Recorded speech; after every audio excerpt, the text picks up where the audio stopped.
In the heart of central France, in the 12th century, a village known as Gavronne stood nestled in the midst of dense, ancient forests. It was a place of serene beauty, where life was simple and the villagers lived in relative peace. But this tranquility would soon be shattered by a terror they could not name. Rumors began to spread through the village, whispered fearfully around hearths and in the shadowy corners of the local tavern. People spoke of a beast, a creature of the night that could not be named, nor its visage described with certainty. Some said it was a curse, others a demon, and still more whispered that it was a malevolent nobleman who had struck a sinister pact. The first signs of the beast's presence came in the form of slaughtered livestock. Cattle and sheep, their throats torn open, were left to bleed out in the moonlight. Panic swept through the villagers, and the townsfolk grew ever more cautious with each passing day, locking doors and bolting shutters at nightfall. As the terror spread, so too did the beast's audacity. Whole families began to vanish in the night, leaving nothing behind but empty houses and trails of blood leading into the dense forest. Mothers clutched their children, praying that they would be spared, but the beast showed no mercy. The villagers gathered, their fear and anger uniting them in a shared mission to rid Gavronne of this monstrous menace.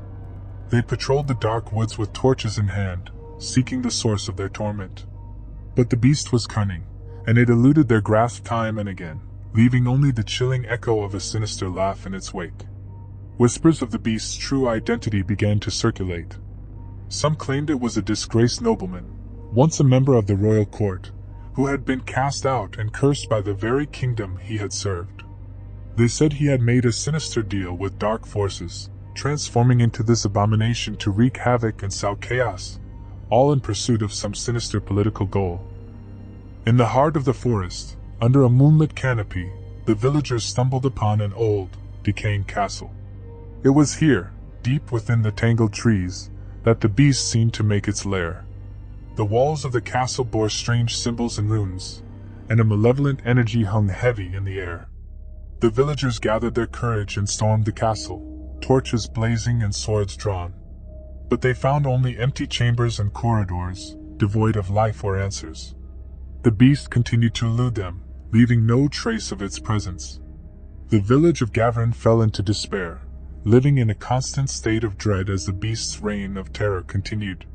The mysterious nobleman's dark ambitions remained shrouded in secrecy, and the villagers could only pray that one day the nightmare would end.